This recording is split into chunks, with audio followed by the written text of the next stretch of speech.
Président Moïse Monidela, bonjour. Bonjour Peter Christiani. Vous êtes président du CONADE et dans Ensemble pour le changement, qui fait partie de la MOUCA. L'actualité abonde, on va parler de la majorité, mais d'abord au vous de la MOUCA. Réunion prévue le 20, ensuite le 24, maintenant le 29. Qu'est-ce qui bloque? Visiblement, la mort de la MOUCA, c'est pour bientôt. Non, dans la vie d'un homme ou d'une association, il y a parfois des rendez-vous reportés. Je ne dis pas des rendez-vous manqués. On peut reporter un rendez-vous, une réunion, même les réunions de l'Union africaine, parfois on reporte. Oui, mais on reporte pourquoi? Même des Nations Unies aux Nations Unies, parfois on reporte une réunion. Même un match, hein, ça arrive. Moi, je crois qu'il ne faut pas s'alarmer. Moi, je ne vais pas crier avec les loups.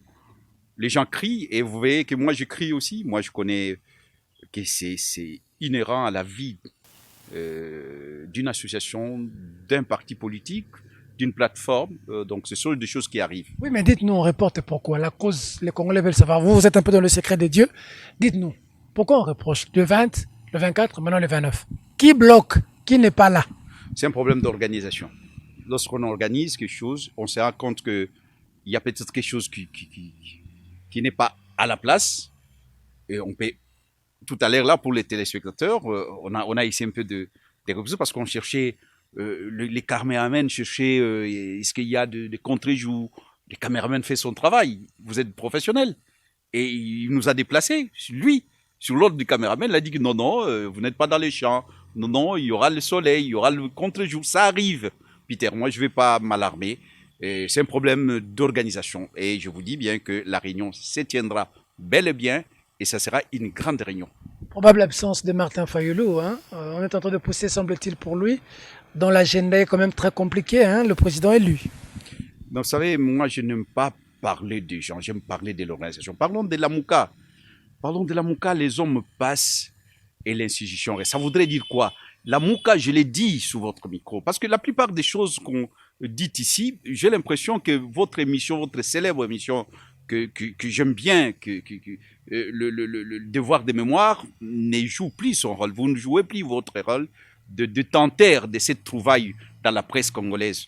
C'est une trouvaille, devoir de mémoire. Plusieurs fois, si vous voulez essayer un peu de ressasser, de revoir vos archives, j'ai dit plusieurs fois ici que la MOUCA, c'est un état d'esprit. La MOUCA, c'est l'unité dans la diversité. La MOUCA, c'est un projet, c'est une vision. Donc, laissons les gens de côté. Vous m'amenez ici, vous m'avez appelé pour que je sois... Pour vous poser de vraies questions, que Peter tienne une pose sans langue de bois. Moi, les politiciens ne m'intimident pas, comme vous avez l'habitude d'intimider les journalistes. Ce n'est pas intimidé, Peter. Je vous dis que... Beaucoup de journalistes, non, vous les acteurs politiques. Non, vous voulez que je parle des hommes. Je ne parle, en tout cas, là, vous aussi, vous n'allez pas m'amener dans votre terrain. Non, moi, on a appris seulement qu'il y a des gens dont l'agenda pose problème, dont Martin Fayulu. Est-ce vrai? Si oui, on ne peut pas organiser ça sans Fayulu. Votre terrain de prédilection, vous voulez m'amener. Moi, je suis un ancien dirigeant des foot. Je connais les foot pour l'avoir pratiqué, mais pour avoir dirigé une grande équipe comme Vecleb. Vous savez, chaque équipe a son système de jeu. Votre système de jeu, c'est de m'amener à parler des gens, à polémiquer sur les noms des personnes. Moi, je ne veux pas vous suivre. Moi, je parle de la MOUCA en tant qu'institution, en tant qu'organisation. Et là, l'organisation reste et demeure. La réunion de la MOUCA va se tenir avec les sociétaires et les signataires. La réunion, ceux qui ne seront pas là, on va déléguer. D'ailleurs, le coordonnateur attitré qui est Moïse Katumbi aujourd'hui a dit, il y a un communiqué qui a dit clairement que ceux qui ne seront pas là seront représentés. Donc le problème ne se pose pas. J'ai répondu à votre question. Bilan positif ou négatif du coordonnateur? Parce que les jeunes pros, Fayulu, ont dit que Moïse Katumbi, dans son bilan à la tête de la MOUCA, a lamentablement échoué. Réaction? Vous savez bien que à un moment, on parlait même de la mort de la MOUCA. Moi, il y a plusieurs journalistes, notamment journalistes de vrai journal, m'ont posé cette question, la mort de la MOUCA, la mort programmée de la MOUCA. Mais la MOUCA n'est pas morte.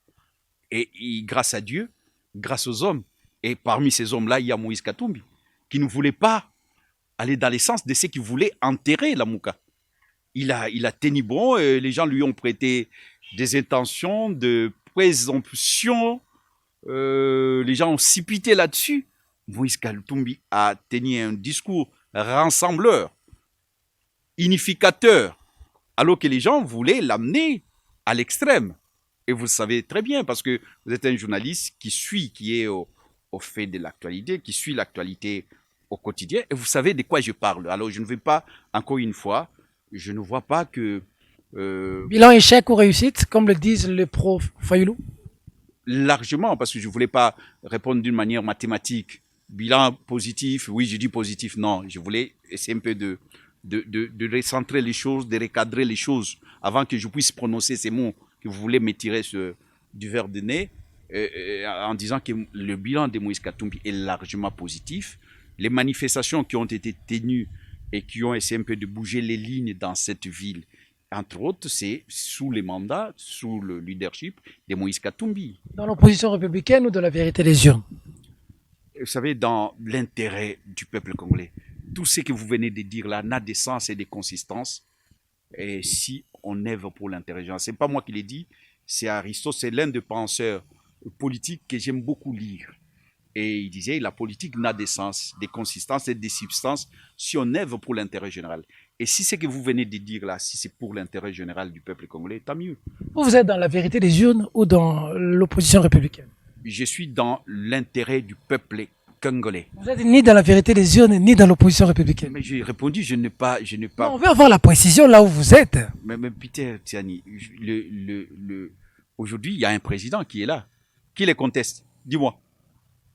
Qui les conteste? Le monde entier, aujourd'hui, on peut ou ne pas aimer Félix, mais il est là. Je l'ai dit. Moi, je ne suis pas quelqu'un qui a peur de dire la vérité ou qui a peur d'analyser les choses. J'analyse les choses par rapport à l'intérêt du peuple, pas à mon intérêt. Et j'ai analysé les choses au lendemain de la publication des élections. J'avais pris note que Félix est bel et bien président.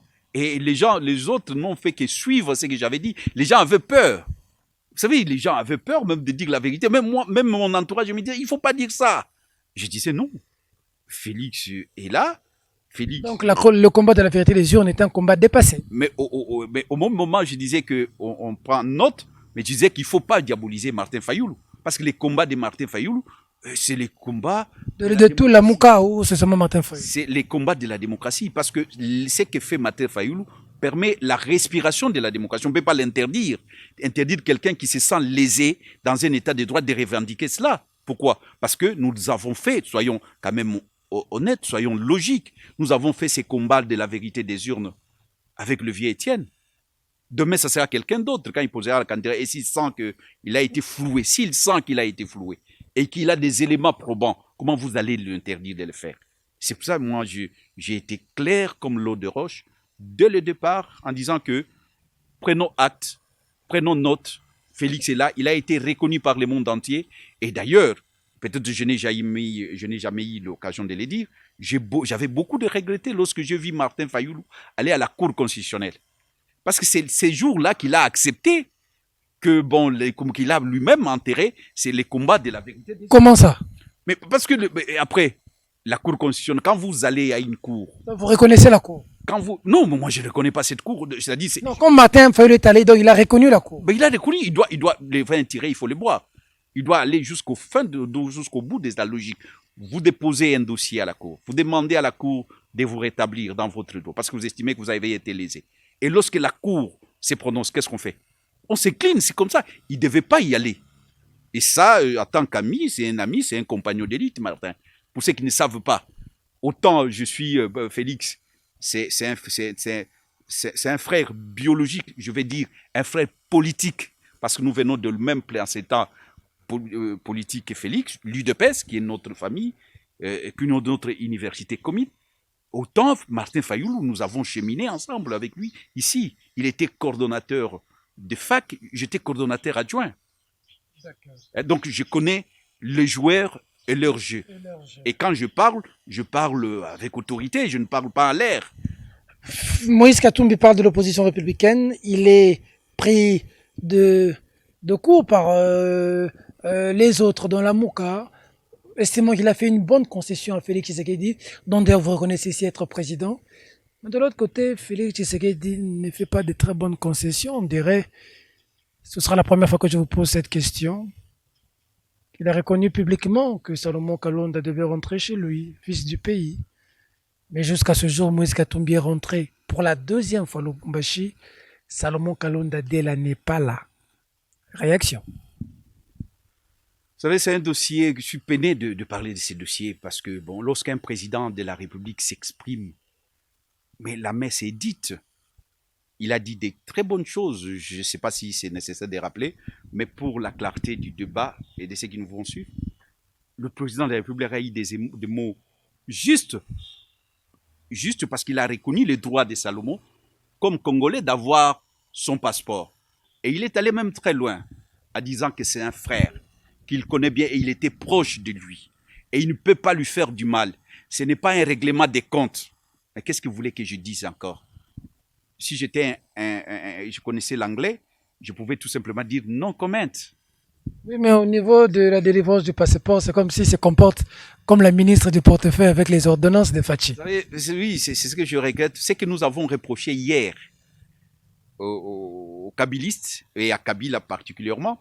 J'ai l'impression, c'est peut-être une impression, hein, que ça se répète alors, ça se ressemble comme des gouttes d'eau.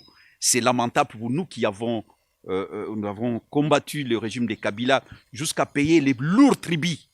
Au moment où je parle avec vous, les téléspectateurs ne savent pas, je suis encore prisonnier parce que je suis sorti de la prison sous le régime des libertés provisoires. Donc je suis prisonnier. Vous êtes interrogé par un journaliste prisonnier en liberté provisoire aussi. Voilà. Donc que les gens sachent que Moïse Mounidela, au moment où il part, il est prisonnier. Pourquoi? Tout simplement, je vous lis l'alternance. Et aujourd'hui, l'alternance est là, Félix est là, donc je suis un acteur de cette alternance. Personne ne peut me contredire. Mais comment le régime Félix commence à taper ceux qui se sont battus pour cette alternance? Salomon, on paye les frais. C'est pour ça que je dis bien, peut-être le moment viendra. Je crois que nous sommes des hommes d'État. Il y a des choses que je ne dirais pas, que je n'aimerais pas dire. Parce que Félix, autant Félix a dit que Salomon c'est son frère, moi j'ai dit Félix c'est mon frère. Et il ne peut pas faire du mal à Salomon. Il l'a dit lui-même. Moi je préfère qu'on se limite là, on se limite là, et que lorsqu'un président se prononce, il appartient maintenant à concrétiser la parole du chef. Parce que le problème c'est quoi? Il y a ici ce qu'on a appelé la décrispation politique. Et le président Félix s'inscrit dans cette logique de la décrispation. Maintenant, lorsqu'il dit ça, les gens, son entourage, les services, doivent se mettre au service pour la matérialisation, la concrétisation de ce que nous avons appelé tous la décrispation politique. Il fait un effort, ça il faut les reconnaître. J'avais promis aux gens que lorsque je ne ferai pas une politique, une opposition systématique comme on l'a fait avec Kabila, parce que Kabila, nous avions beaucoup de choses à lui reprocher. Des morts de gens, de tueries, des massacres, les crimes économiques. Mais pour Félix, il vient à peine d'arriver. Mais je remarque qu'il y a quand même eu des avancées. Il y a eu des prisonniers qui sont sortis des prisons. Ça, il faut les reconnaître. Il y a des gens qui ont eu les retours des exilés. C'est une chose vérifiable. Il y a eu des réfugiés qui ont retourné dans leur pays avec beaucoup de facilité parce que le président Félix s'est inscrit dans cette logique de la décrispation. Mais aujourd'hui, il y a aussi des choses qui bloquent, par exemple, ces problèmes-là.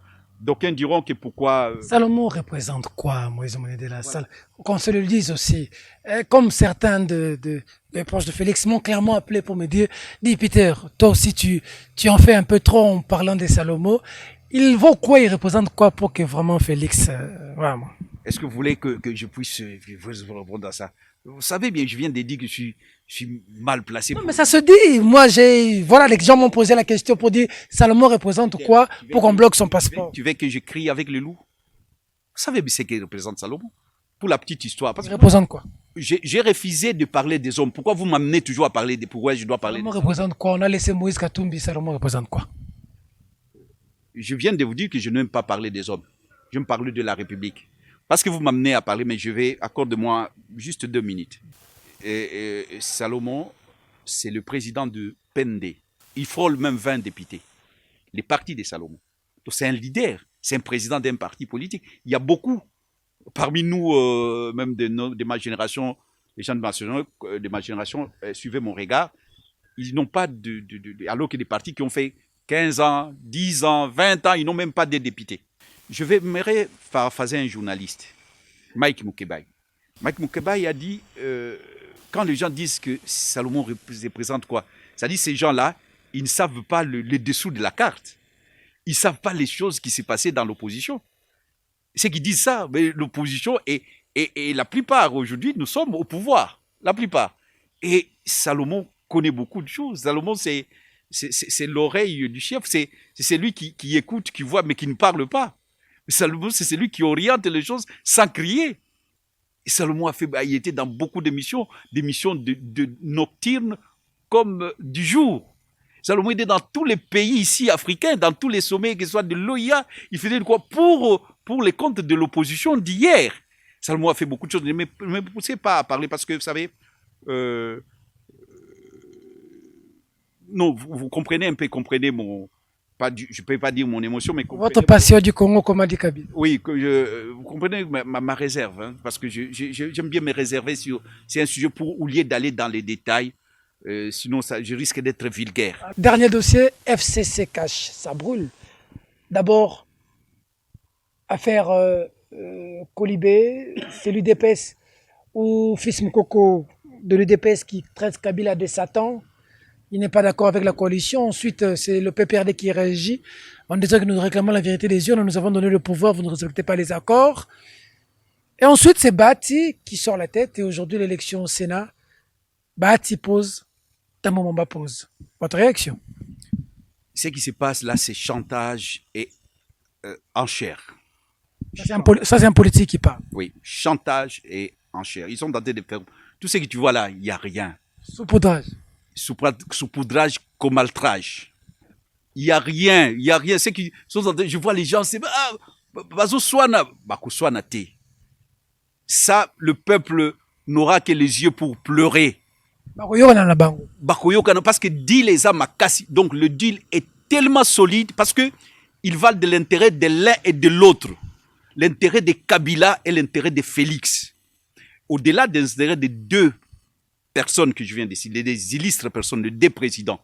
Le président, il va de l'intérêt du président Félix et du président Kabila. Au-delà des intérêts des deux personnes, c'est l'intérêt de l'IDPS et du PPRD ou du FCC. Mais à une différence près que l'IDPS a quand même une base, hein, ça il faut le dire. Il faut le dire, l'IDPS peut survivre. Parce que c'est une grande université, c'est une grande machine. Les hommes portent dans leur cœur. Oui, que je respecte parce que je ne peux pas cracher sur cette soupe-là. Parce que je suis IDPS dans ma chair. Mais la vérité est que les deals entre Félix et Kabila, c'est un deal qui va de l'intérêt de l'un et de l'autre. Donc leur avenir politique en dépend. Donc je ne vois pas. Parce qu'aujourd'hui, on peut s'imaginer, si Kabila rompt ces deals-là, Kabila risque d'aller à la CPI. Il le sait. Que Félix peut les livrer. Oh. Eh bien oui, c'est une vérité que personne n'a eu le courage de dire ce que je dis là. Et si Félix n'est pas avec Kabila, Kabila va dévoiler le secret. Et Félix sera diminué dans l'opinion. Et il a le moyen de le faire. Alors donc, ils sont condamnés à vivre ensemble. Donc c'est pour ça, moi, quand je vois ça, je me réveille le matin, les gens postent ça, les gens disent qu'ils vont se séparer. Ils ne vont pas se séparer. Ils vont se souder jusqu'au bout. Ils sont se souder jusqu'au bout. C'est suicidaire ce qu'ils ont fait ensemble. C'est un deal. Et même ils le disent. Nous avons dealé pour diriger ces pays ensemble. Mais il y a des dessous de la carte que nous ne connaissons pas. Alors il ne faut pas... Tout ça, ils sont tentés d'amuser la galerie. L'affaire Bati. Vous voyez, voilà pourquoi vous verrez qu'on pousse les lieutenants. Je connais ces jeux-là. Moïse Mounida connaît ces jeux-là. On pousse les lieutenants. Et il faut faire monter les enchères. Et il fait faire des chantages. Si vous ne faites pas ça, nous, on va faire ça. Et après, il n'y a rien. Aujourd'hui, qu'est-ce qu'il y a? Dans la ville ici, qu'est-ce qu'il y a? On nous a annoncé beaucoup de choses. Et demain, on va toujours connaître. C'est parce que les idées de positionnement, parce qu'on veut obtenir quelque chose, il faut faire monter des enchères. Tu sais, en Côte d'Ivoire, ça s'est passé aussi comme ça, hein, avec un monsieur qu'on appelait Blé Goudé. Et il a fait chanter les Français. Et parfois, les Français reculent. L'UDPS, c'est une grande machine. L'IDPS, c'est une grande force politique. Et ce n'est pas facile de mater l'IDPS. Je dis bien l'IDPS comme organisation. Parce que l'IDPS, c'est dans le cœur des gens. Enraciné dans la base. Enraciné, moi je suis IDPS. Ça, vous savez, dans ces pays, après le MLC, c'est l'IDPS. Et le MLC est effacé dans le paysage. Mais l'IDP, ça sera difficile. Que pensez-vous de la candidature de Bahati et de Tambo Mwamba? Je dis, qu'est-ce que vous voulez que je dise? J'ai déjà répondu, parce que ça, c'est des enchères. C'est des enchères et des chantages. J'ai répondu à ça. Vous voulez que je dise quoi? Vous voulez m'amener dans votre terrain de polémique. Moi, je vous ai posé la question, Bahati et Tambo Mwamba, qui sont deux candidats. Votre Et réaction? lorsque je dis enchères, chantage, ça résume tout. Qui fait les enchères et chantages, Bahati ou Tambo Mwamba? Bahati a toujours été avec Kabila. Est-ce que Bahati a mené un combat? Dis, écoutez, moi je respecte tout le monde, que les meilleurs gagnent. Et Tambo Mwamba, vous savez ce qu'il a fait, c'est notre grand frère, je le connais. J'ai la malchance de connaître tout le monde. Rebelle comme vous. Ben oui, alors moi je dis que les meilleurs gagnent. Nous sommes en démocratie. Moi je ne vais pas dire qu'il ne faut pas que Bahati pose sa candidature. Au nom de quoi? Il a un parti, il a une machine politique. Il semblerait que c'est Kabila qui a financé ça. Il semblerait. Alors Tambo, il est de Kabila, c'est lui qui était ministre de l'Intérieur au moment où au moment où la prison était pleine de hommes politiques. Hein? Mais alors, qu'est-ce que vous voulez que je dise, moi? Je dis dans cette affaire-là. On a dit que comme Moïse Katumbi hier, comme Vital Kamerhe, Bahati aussi a pris voilà, son indépendance. Oui, et puis on dira qu'il n'a pas la nationalité congolaise. Il y aura un procès. Il doit s'attendre à tout ça. S'attendre à ça. Et puis on dira qu'il n'a pas la nationalité. Il y a un procès déjà. Il y a un procès déjà de quelqu'un de la NER qu'on aurait arrêté pour l'histoire des ciments. Les mêmes pratiques. C'est pour dire que je fais allusion au gouverneur de Sankuru qui a dit que Mende lui a beaucoup appris. Mende. Moi, je connais Mende au nom de Mabadika. Mabadika lui a beaucoup appris. C'est Mukumadi. Mukumadi est le gouverneur qui a battu Mende 17 sur 8. À travers Mende, il connaît maintenant les hommes politiques et il les remercie même. Et c'est bien, il a bien ironisé. Et même s'il n'ironise pas, il a bien dit, parce qu'il connaît à travers ça, il connaît maintenant le méandre, les microcosmes politiques, comme disait Raymond Barre. Maintenant, il connaît les microcosmes politiques. Alors, donc, il n'y a rien, c'est des chantages et des enchères. Ce n'est pas pour l'intérêt du peuple, tout ça. Bahati, il a eu des occasions. Au moment où nous, on s'est battu ici contre Kabila, où était Bahati? Où était Tambo?